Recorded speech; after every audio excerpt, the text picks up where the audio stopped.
Well, do you have a family album Yep. with photographs of when you were a teenager, when you were a baby, when you were an infant? Right. And you have your parents' photos, you have black and white photos of your grandparents. You have this history, you have this anthology of what your genealogy was. Art history is the genealogy of all of humanity. And to be able to look back and see, oh, that's what I looked like. That's what they looked like.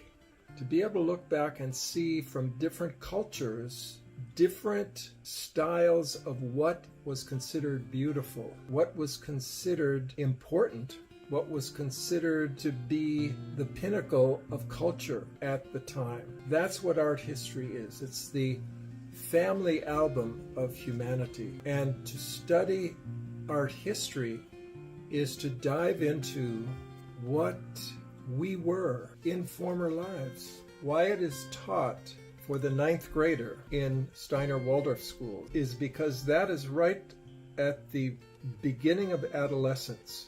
The birth of an inner life is taking place. The experiencing of an inner soul life, not to mention all the physical changes that are happening at that time.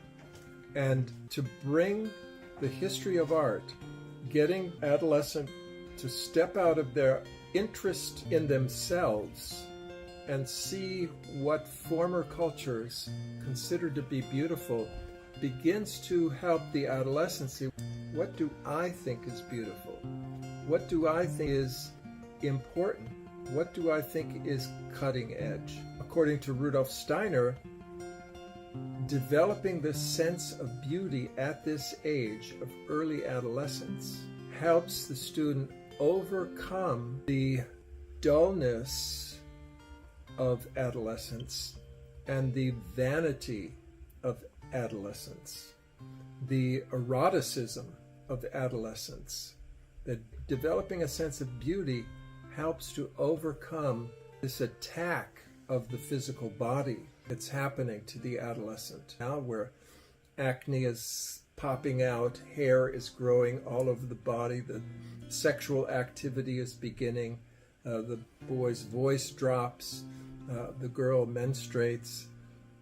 It's really one of the most challenging times in life, and art history can be that which balances that situation in the teenager.